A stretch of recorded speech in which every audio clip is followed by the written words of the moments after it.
नमस्कार, मैं सत्या मिश्रा आज पुनः उपस्थित हूँ अपने एक नए वक्तव्य के साथ। मेरे आज के वक्तव्य का शीर्षक है ए एम शाह, प्रसिद्ध समाज वैज्ञानिक ए एम शाह पर हम प्रकाश डालेंगे। ए एम शाह का पूरा नाम अरविंद मणिलाल शाह है। इनका जन्म गुजरात राज्य में 22 अगस्त 1931 को हुआ। ए एम शाह समाजशास्त्रीय जगत में भारतीय परिवार के अपने अध्ययन के लिए अत्यंत प्रसिद्ध रहे हैं। लेकिन आज के अपने वक्तव्य में मैंने ए एम शाह द्वारा निष्पादित किए गए कुछ अप्रकाशित कार्यों को सामने लाने का प्रयत्न किया है, कुछ अनछुए पहलुओं पर प्रकाश डालने का प्रयत्न किया है। इसके लिए मैंने आप लोगों के लिए एक पीपीटी प्रेजेंटेशन तैयार किया है। अपनी बात को हम इस पावर पॉइंट प्रेजेंटेशन के माध्यम से आगे बढ़ाना चाहेंगे।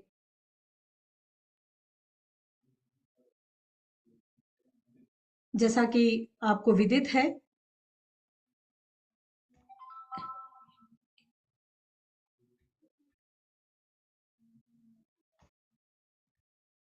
ए एम शाह का जन्म 22 अगस्त 1931 को हुआ था।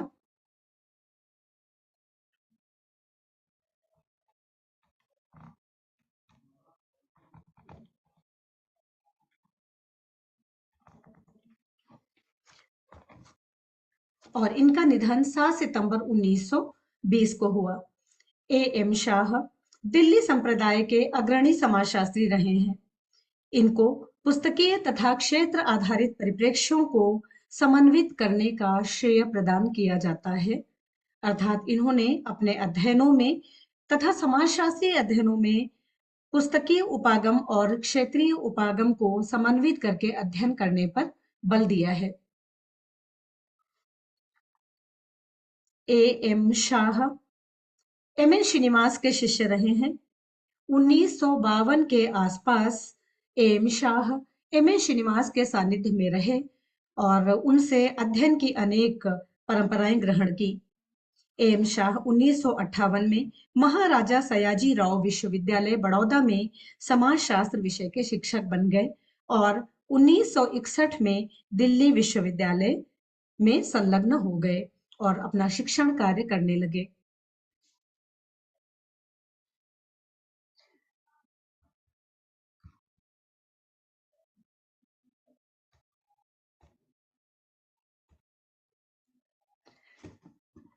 ए एम शाह के कुछ प्रसिद्ध आलेखों का संग्रह मैंने आप सभी के समक्ष इस पावर पॉइंट प्रेजेंटेशन के माध्यम से सामने रखा है।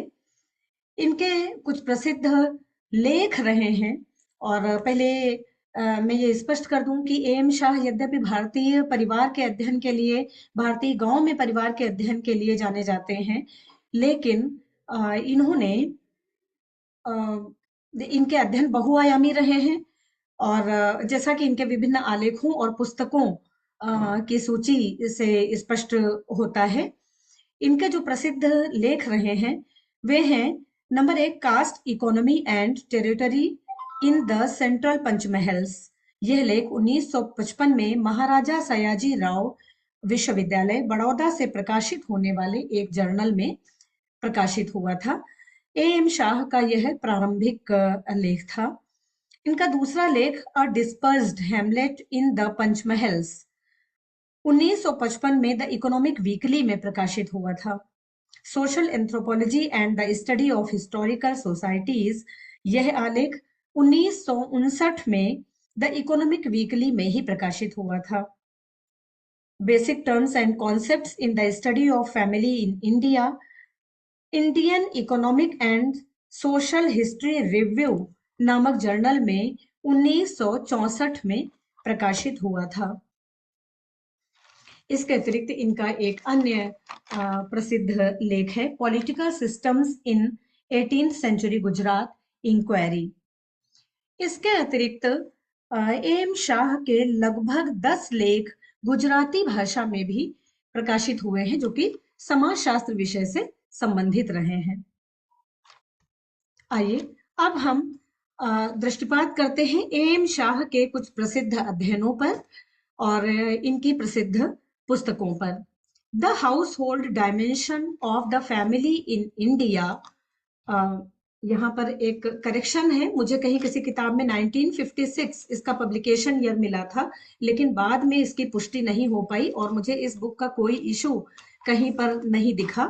तो ये पुस्तक बेसिकली 1973 में पब्लिश्ड हुई और इसका पब्लिकेशन था Orient Longmans Limited, Delhi and University of California Press, Berkeley. इस पुस्तक का पूरा नाम है the household dimension of the family in India, a field study in a Gujarat village and a review of other studies. इसी पुस्तक के लिए एम शाह समाजशास्त्रीय जगत में अत्यंत प्रसिद्ध रहे हैं। इनकी एक अन्य पुस्तक है जो कि 1988 में प्रकाशित हुई, डिवीजन एंड हायरार्की। यह पुस्तक इन्होंने आईपी देसाई के साथ मिलकर लिखी। एक अन्य पुस्तक है इनकी the family in India, critical essays, 1998 में प्रकाशित हुई। इनकी एक दूसरी पुस्तक सोशियोलॉजी एंड हिस्ट्री 2017 में प्रकाशित हुई। Essays on the family and the elderly M Shah की एक अन्य प्रसिद्ध पुस्तक है। एक्सप्लोरिंग इंडियाज रूरल पास्ट वर्ष 2002 में प्रकाशित हुई। The legacy of M N. Srinivas, his contribution to sociology and social anthropology in India वर्ष 2019 में प्रकाशित हुई। The structure of Indian society then and now, ये पुस्तक 1922 में प्रकाशित हुई और इस पुस्तक के प्रकाशन का कार्य उन्होंने अपने जीवन काल में प्रारंभ कर दिया था, लेकिन जैसा कि विदित है 7 सितंबर 2020 को एम शाह का निधन हो गया, अतः यह पुस्तक उनके निधन के पश्चात मरणोपरांत प्रकाशित हुई। आइए आगे बढ़ते हैं और एक उल्लेखनीय तथ्य आप सभी से हम साझा करते चलें कि एक वर्ष 2010 में एम शाह के सम्मान में एक फेस्ट स्क्रिप्ट प्रकाशित की गई। फेस्ट स्क्रिप्ट यानी एक अभिनंदन ग्रंथ एम शाह के सम्मान में प्रकाशित किया गया, जिसका शीर्षक था understanding Indian society past and present, essays for M Shah. यह पुस्तक B.S. बविस्कर और तुलसी पटेल के द्वारा एडिटेड थी।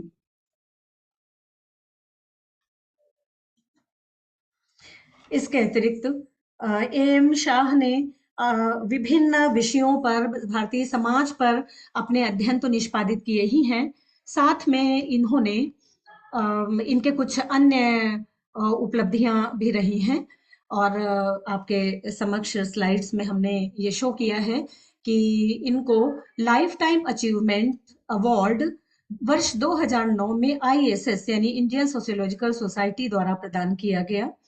इसके अतिरिक्त इन्हें UGC ने स्वामी प्रणवानंद अवार्ड से सम्मानित किया और यूनिवर्सिटी ऑफ दिल्ली यानी दिल्ली विश्वविद्यालय ने डिस्टिंग्विश्ड सर्विस अवार्ड से एम शाह को सम्मानित किया। तो स्पष्ट है कि अकादमिक जगत में एम शाह बेहद सक्रिय रहे हैं और अब हम बात करते हैं इनकी सर्वाधिक चर्चित पुस्तक की, सर्वाधिक चर्चित अध्ययन की, जिसके लिए एम शाह को समाजशास्त्री जगत के सभी विद्यार्थी एवं अध्यापक जानते हैं। The house hold dimensions of the family in India, ये इस पुस्तक का पूरा नाम नहीं है, इस पुस्तक का पूरा नाम है the household dimension of the family in India, a field study in a Gujarat village and a review of other studies. ये अध्ययन समाजशास्त्र के क्षेत्र में मील का पत्थर माना जाता है और अत्यंत महत्वपूर्ण अध्ययन है। एम शाह द्वारा निष्पादित यह अध्ययन गुजरात राज्य के अहमदाबाद जिले से लगभग 35 किलोमीटर दूर विद्यमान राधवा नाज गांव के अध्ययन पर आधारित रहा है। एम शाह का यह अध्ययन संरचनात्मक एवं अंतरक्रियावादी अध्ययन रहा है। इन्होंने 1955 से 58 के मध्य राधवानाज गांव का क्षेत्र कार्य किया, सर्वेक्षण किया और तथ्य संकलन किया, और यह पुस्तक थोड़ा सा बाद में प्रकाशित हो पाई वर्ष 2073 में। इस पुस्तक का पुनर्प्रकाशन वर्ष 2014 में भी किया गया, जिसका नाम था the writings of A M Shah, the household and family in India. तो ये पुस्तक पुनर्प्रकाशित की गई, और इन्होंने इस पुस्तक में एम शाह ने अहमदाबाद के राधवानाज गांव का अध्ययन किया। जिस समय उस गांव का अध्ययन किया, वहां पर 283 हाउस होल्ड थे, और यह एक बहुजातीय गांव था, जहां पर एम शाह ने 21 जातियां विद्यमान पाई, और इस बहुजातीय गांव की कुल जनसंख्या थी 1185। इन्होंने 283 हाउस होल्ड्स को आकार के आधार पर वर्गीकृत किया है। एम शाह के अनुसार 34.3% घर लघु आकार के थे, जिनमें 3 या 3 से कम सदस्य विद्यमान थे। 47% घर मध्यम आकार के थे, जिसमें 4 से 6 सदस्य विद्यमान थे। 15.5% घर वृहत आकार के थे, जिसमें कि 6 से 9 सदस्य पाए जाते थे, और 3.2% हाउस होल्ड्स अति वृहत आकार के थे, जिसमें 10 या 10 से अधिक के सदस्य विद्यमान पाए गए। इस प्रकार से इन्होंने रचना अथवा कॉम्पोजिशन की दृष्टि से परिवारों को 2 समूहों में वर्गीकृत किया। एक सरल परिवार, सिंपल फैमिली, और दूसरे जटिल परिवार या कॉम्प्लेक्स फैमिली। सरल परिवार उसे माना गया जिसमें पितृ परिवार जिसे पेरेंटल फैमिली कहा एम शाह ने, संपूर्ण या उसका कुछ अंश सम्मिलित हो, जबकि जटिल परिवार वह था जिसमें 2 या 2 से अधिक पितृ परिवार या उनके अंश सम्मिलित पाए गए हों। पितृ परिवार एम शाह के अनुसार वो है जिसमें एक व्यक्ति, उसकी पत्नी और उसके अविवाहित बच्चे सम्मिलित हों।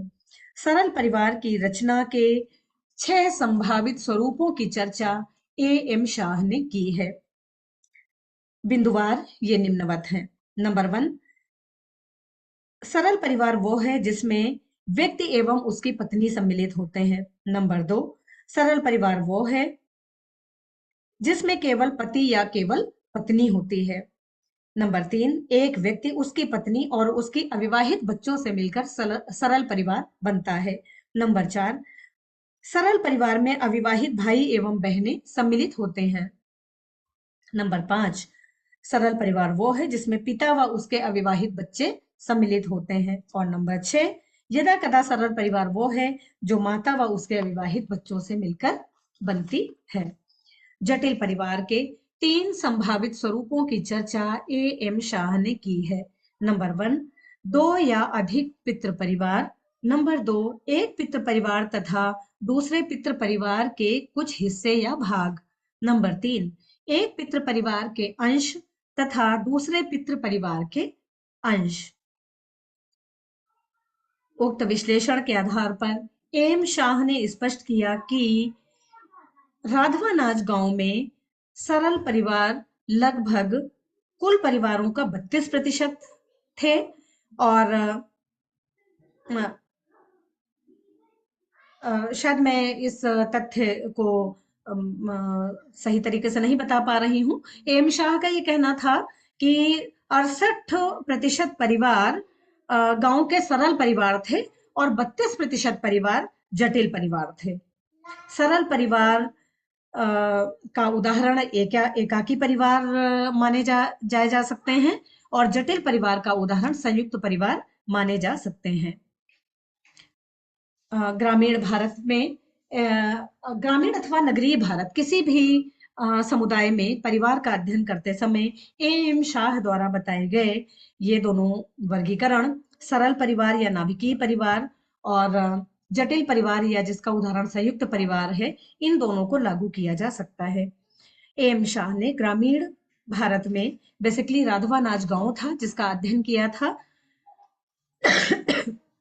और ग्रामीण भारत में संयुक्त परिवार प्रणाली में परिवर्तन, रूपांतरण और उनका टूटकर एकाकी परिवारों में बदलने की प्रक्रिया का विश्लेषण ए एम शाह ने किया है। ए एम शाह का एक अन्य अध्ययन भी रहा है। इन्होंने भारत के समाजशास्त्रीय इतिहास या भारतीय समाजशास्त्र के इतिहास पर भी एक शोध प्रपत्र लिखा था और उस शोध प्रपत्र में इन्होंने भारतीय समाजशास्त्र के संदर्भ में कुछ प्रस्तावनाएं चिन्हित की थी। कुछ प्रस्तावनाएं या बिंदु प्रतिपादित किए थे जो कि निम्न है।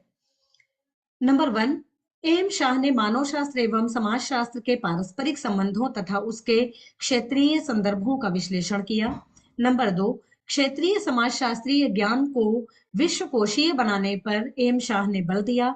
उनके अनुसार भाषा भारतीय समाजशास्त्र के ज्ञान के विकास में बाधक न हो, उसका प्रचार प्रसार वैश्विक हो, विश्व स्तर पर हो, ज्ञान चाहे जिस भी माध्यम से अर्जित किया जाए और प्रसारित किया जाए।